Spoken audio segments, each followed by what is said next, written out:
am Vivek Wadhwa. I'm an educator, I'm an entrepreneur, I'm a writer, I do a lot of different things. I'm glad to meet you folks.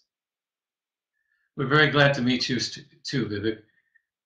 Hi, Vivek. My name's Steve Lipashek. I'm the Chief Operating Officer here at Azius. Prior to that, I was CEO and co-founder of Polara Golf, and we made a disruptive sports technology product. My name is Stephen Ambrose. I'm founder and president of Azius Technologies, and I am the inventor of the wireless in-ear stage monitors that you see people wearing on American Idol and on stage. I did that with Stevie Wonder back in the 70s, and this was the forerunner of what became the Sony Walkman and the Apple iPod. Our discoveries with our company are that when you seal a speaker in the ear canal, it acts like a piston in a bicycle pump and impinges 1,000 times more pressure on the eardrum than anyone ever imagined.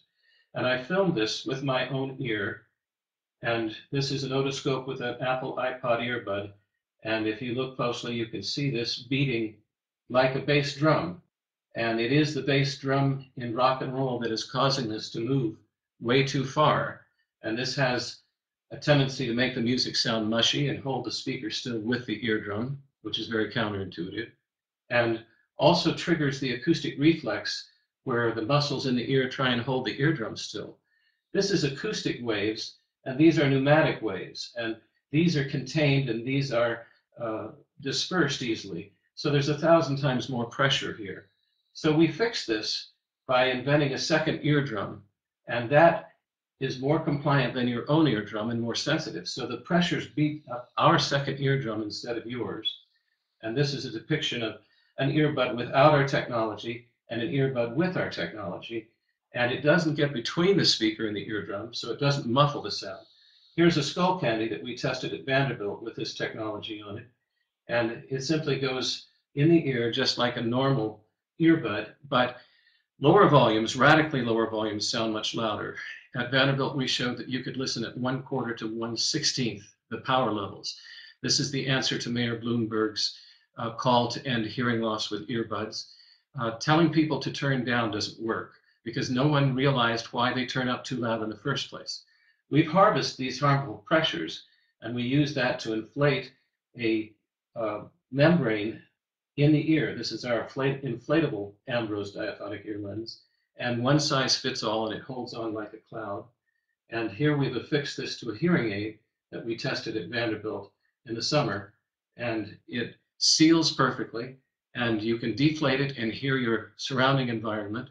So this actually is not only a hearing aid, but a wireless in-ear monitor. It's the first time hearing aids have been risen to the point where they're good enough to use on stage and in the studio. So that's Azius Technologies, and that's what we do, sir. Now, what you've done seems, amazing. I mean, I'm really, really impressed with it, and I'd love to try it. My worry is, what if it ends up doing some damage to your ears because you're putting it in, and if you use existing devices and the volume is too high, what if it damages your eardrums? What are the liability consequences of this? Certainly. Well, there are an inherent liability problems, even if you don't do any damage, if someone perceives that you might, okay? But the fact of the matter is that shoving a conventional ear tip like this one in your ear without our technology actually moves the eardrum way too far in the first place. And our technology adds these tiny little eardrums that absorb this pneumatic pressure. So there is less legal risk with our technology. Now, the bubbles, when they inflate, people sometimes might wonder, well, if you're harnessing sound to inflate it, can it inflate and explode in your ear canal? And this is like having a Volkswagen win the Grand Prix. It's orders of magnitude different in power levels. So it is tremendously safe and safer than conventional methods that are now being used. Well, my worry again is the liability, but would the FDA consider this a medical device by any chance? Is there an issue that it sort of require testing? The interesting aspect is in all our testing at Vanderbilt with Dr. Todd Ricketts at the Bill Wilkerson Center, ear tips and ear molds are not required to have FDA approval, whereas hearing aids are. And the hearing aid that I showed you was the first in-ear monitor, which is also a hearing aid and has FDA approval. So ear tips, our balloons don't require FDA approval, but if they did, what we show is that the pressure of a conventional ear mold or ear tip in the ear is 1,000 times greater than this gossamer bubble that when you move your jaw, moves concentrically with it. I have one in my ear now, and you can see that it's very, very soft, and it's much softer than any ear mold or ear tip. And when you move your jaw, your ear canal flexes and mashes your ear canal against the ear tip, whereas this just moves with your ear canal and also Right. doesn't impinge pressure on your tympanic membrane. My impression is that you built some great technology here. Now, the challenge with great technology is getting great distribution. What are your plans for now getting this out there? Do you plan to build your own earphones? Do you plan to now discuss with manufacturers? How are you going to get the world to know about this? Well, we have here our first Kickstarter offering this summer, okay? And this is in the vein of the original in-ear monitors that I invented back in the 70s that were made out of silver and plated with gold. And that metal actually had more mass to it, so the speaker didn't lose its energy rattling a plastic case. It held it still, so the speaker did a more efficient job of making energy as sound. This has a cord that can go off at any angle, and this tip can become a bubble in the ear. So that's our first consumer product. And of course, we're doing also custom in-ear stage monitors, which I invented back in the 70s and toured with Simon Garfunkel and Diana Ross and Stevie for 10 years, and many hundreds of bands. So A our Kickstarter mission. is a good way of selling a few thousand devices. It still isn't a distribution strategy. When I visited your website, my impression was, uh-oh, this is a bunch of great scientists who totally lack the Silicon Valley adequate. What I'm used to seeing in Silicon Valley is great websites, amazing design, and no substance. Here, all I see is substance. I see science. I see, breakthroughs, and no elegance whatsoever. I mean, literally, your website looks like it's out of the 1990s.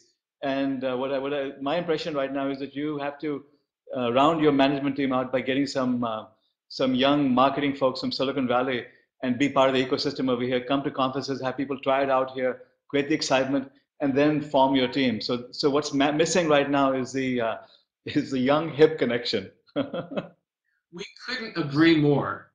We are funded by the National Science Foundation and the National Institutes of Health, and those funds are okay to use for certain things and not okay to use for other things. So we'd love to, take you up on that and, dress our website up as well as our media presence. And all those guys that you're talking about listen to the personal listening devices I invented in the first place, and those have a 70% increased risk of hearing loss. So we have technology that they need just personally, and we'd love to do business with it. Well, bottom line is I'm very impressed with what you've done. Great substance, great potential, great future. Let's now figure out how to get this marketed. So what you need to do is come to Silicon Valley here, build some prototypes, come to some of the conferences over here, get some of these young kids over here and the venture capitalists to try it out, be excited about it. They'll help you form your management team. They'll help you fund this thing. They'll help you take it to the next level. This is where the magic happens for slick devices like that. There's no other ecosystem where you have all the support mechanisms you need to take something of substance and turn it into reality and mass distribute it. So whenever you're ready, come over and meet me, and I'll be glad to help you. Okay, I'll be there in about 5 minutes.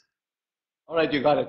And I want to get one of these for myself, by the way. So that's my cut of the action over here. I want one of these. Well, we're I love currently what going you do. for Kimball Musk, and you're next in line. So first is another one for Stevie Wonder, and then Kimball, and then yourself. Okay. Great. My thumbs up. Thank you so much, Vivek. It's very kind of you to spend your time. We're happy to meet you. And Mr. Libacek, he's the power that makes all of this happen. I'm just the singer-songwriter. He's the rest of the band. Do you have anything to say in closing? Uh, I guess as far as the support that we'd like to take advantage of is that network that you do have that spans at least 2 continents, it looks like, plus the academic and practical experience that you have. And if you just keep endorsing us like you have been within the Wall Street Journal program, I think. I'll make you another offer. Singularity University, we have an incubator. We have where we bring in all of these world-changing technologies, and we offer them office space and we offer them networks.